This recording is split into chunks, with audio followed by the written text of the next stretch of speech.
अस्सलाम वालेकुम नाज़रीन मोहतरम, मैं उमर फारूक हूँ और आप मेरा फेसबुक और यूट्यूब चैनल उमर स्पीक्स देख रहे हैं। नाज़रीन मोहतरम, लगता है कि भारत को अभी तक अकल नहीं आई और इनका दिमाग अभी ठिकाने नहीं आया। ये दिमागी तौर पर जो हिले हुए हैं, और अगर ऐसा होता, इन्हें अकल आई होती या इनमें थोड़ी सी भी इन लोगों में तमीज़ होती, तो जनाब अगेन इस तरह की बकवास ना की जाती जो पहले की गई थी। सॉरी, मुझे ये वर्ड इस्तेमाल करना पड़ा बकवास का, क्योंकि कहाँ में कुछ ऐसा किया गया है, कुछ ऐसी बदजुबानी की है कि उसे बकवास ही कहेंगे। इससे पहले भी बीजेपी के दो रहनुमाओं ने रसूल पाक सल्लल्लाहु अलैहि वसल्लम की शान में गुस्ताखी की। उसके बाद जो इन्हें रिजल्ट देखने को मिला, अरब ममालिक ने ठीक ठाक तरीके से रद्द अमल शो किया और भारतीय प्रोडक्ट्स जो कि अरब ममालिक के स्टोर्स के अंदर पड़ी हुई थी उठाकर बाहर फेंक दी, रैक्स खाली कर दिए। और उसके बाद मोदी सरकार की आंख खुली, उन्हें पता चला कि यार ये मामला तो बहुत ज़्यादा बढ़ गया है।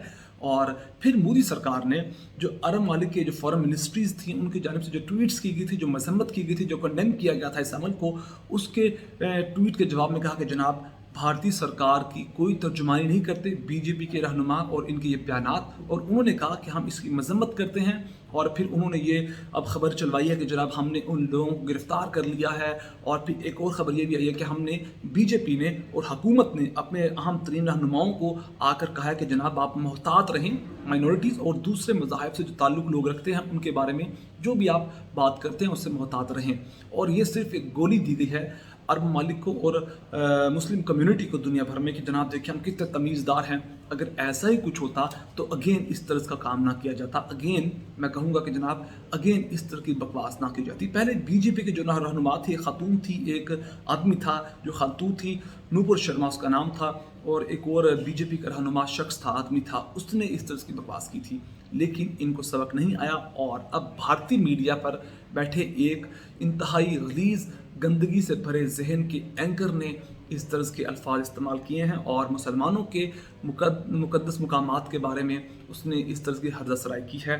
और जनाब खबर यह है कि बीजेपी की रहनुमा नुपुर शर्मा के बाद इंतहा पसंद भारतीय एंकर की मुसलमानों के मुकद्दस मुकामात के खिलाफ हरदसराई मंज़र-ए-आम पर आई है। और भारत में बीजेपी के रहनुमा नूपुर शर्मा के बाद अब भारतीय एंकर ने भी इस तरह के इस्तेमाल किए हैं।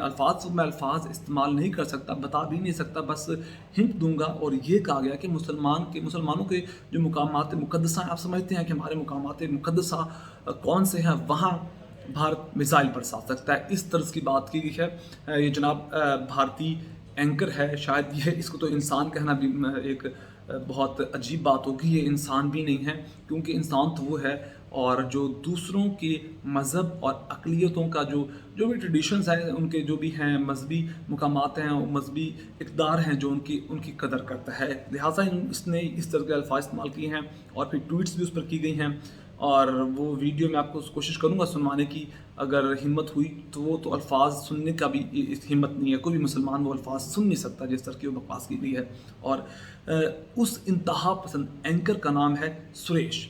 इंतहा पसंद एंकर सुरेश ने टीवी चैनल पर हरकत सराई करते हुए कहा कि अरब मालिक की जानिब से भारत और भारतीय मसनूआत के बाइकआउट का जवाब मुसलमानों के मुकामात मुकद्दसा, जो मुकद्दस मुकामात हैं मुसलमानों के लिए, हमारी जान से बढ़ के अजीज़ हैं, उनके ऊपर मिसाइल से हमला कर देना चाहिए। अब देखा होगा आपने, जो भारतीय मीडिया, इनके एंकर्स में ज़रा बराबर भी अकल नहीं है, जो दिल में आता है ये बकवास कर देते हैं।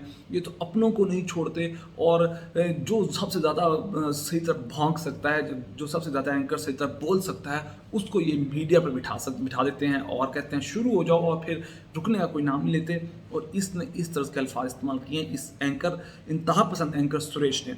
और इससे पहले इसी एंकर ने यह भी कहा था कि मुसलमान दुश्मन एंकर का ये भी कहना था कि भारत ने जो मिसाइल और बम बनाए हैं वो हमने सिर्फ यौम जमहूरिया पर चलाने के लिए नहीं हमने बनाए, बल्कि इन मिसाइलों से मुसलमानों के मुकद्दस मुकामात को भी हम निशाना बनाना चाहते हैं, बना सकते हैं, और अरब ममालिक को भारत के बाइकआउट का नतीजा मिल जाएगा।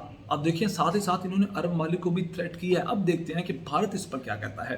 वो भारत जो कि बयानात जारी कर रहा था कि जनाब हमने جو معاملات ہیں ان پر محتاط رہنے کا کہا ہے کہ بی جے پی کے رہنما محتاط رہنے سے پہلے سوچا جاتا تھا کہ یہ سوچ انتہا پسندانہ سوچ، یہ مذہبی جنونیت، یہ مذہبی جو اس طرح کے خیالات ہیں، جو ان کی درندگی ہے، یہ صرف بی جے پی کے لوگوں اور ان کے رہنماؤں تک لمیٹڈ ہے. لیکن اب جب کہ خود بھارتی اینکرز بھی اس طرح کی باتیں کرنے لگے ہیں تو جناب ایک بات تو کنفرم ہے کہ اب بھارتی میڈیا میں بھی اس طرح کے لوگ بیٹھے ہوئے ہیں جو انسانیت سے جن کا دور دور تک تعلق نہیں ہے. اور یہ مودی سرکار کا ہی کرشمہ ہے کہ یہ انہی کی وجہ سے ہے کہ جو بھارت کے اندر جو میڈیا میں جو لوگ رہنے والے ہیں ان کے اندر مذہبی انتہا پسندی کا زہر بھرا جا رہا ہے. اور یہ جو خبر چلاتے ہیں کہ جناب بھارت انتہا پسندی، جو مودی سرکار بھارت کے اندر انتہا پسندی کے بیج بو رہے ہیں، وہ چیزیں ان کو نظر نہیں آ رہی ہیں اس وقت. اور عمران خان نے بھی جناب اس کے بعد کہہ دیا کہ گستاخانہ بیان دیا اور پاکستان کو چاہیے کہ کسی قسم کا بھی تعلق نہ رکھے. اور آج جو عرب ممالک نے ایکشن لیا ان بھارت کے خلاف، یہ بھی کسی حد تک عمران خان کی کوششیں ہیں، کیونکہ عمران خان جب بھی انٹرنیشنل لیول پر گئے، اسلاموفوبیا اور اسلام کے خلاف جو بات کی جاتی ہے، جو گستاخ رسول لوگ ہیں جو گستاخی کرتے ہیں رسول پاک صلی اللہ علیہ وسلم کی شان میں، ان پر عمران خان نے کھل کر بات کی کہ یہ بہت غلط کام ہے اور عالمی طور پر اسلاموفوبیا کا دن بھی منایا جائے گا. تو یہ عمران خان کی کوششیں ہیں جو اب رنگ لا رہی ہیں. اس سے پہلے عرب ممالک کا اتنا سخت رد عمل میں نے نہیں دیکھا. اس طرح کی بکواس دنیا بھر میں جہاں بھی ہوتی تھی کنڈیم کر دیتے، چھوٹا موٹا کوئی ایکشن ہوتا تھا، لیکن جو بھارت کو اب ریئیکشن دیکھنے کو ملا ہے وہ بھی عمران خان کی جانب سے جو خیرت دلوائی گئی ہے وہ ہے. تو اس وقت یہی تمام تر تفصیلات ہیں جو آپ سے شیئر کرنا تھی کہ بھارت کے اندر مذہبی انتہا پسندی کس قدر بڑھ رہی ہے. جو بھارت کے ادارے ہیں، جو حکومت ہے، جو میڈیا ہے، وہاں بھی اس طرح کے لوگ اب نشو نما پا رہے ہیں. تو اگر آپ کو میری ویڈیو پسند ہے تو پلیز میرے چینل کو سبسکرائب کر لیجیے، بیل آئکن پہ کلک کیجیے، ویڈیو کو زیادہ سے زیادہ شیئر کیجیے. اپنا بہت سارا خیال رکھے گا، ہمیں دعا میں یاد رکھے گا. اللہ نے کے بعد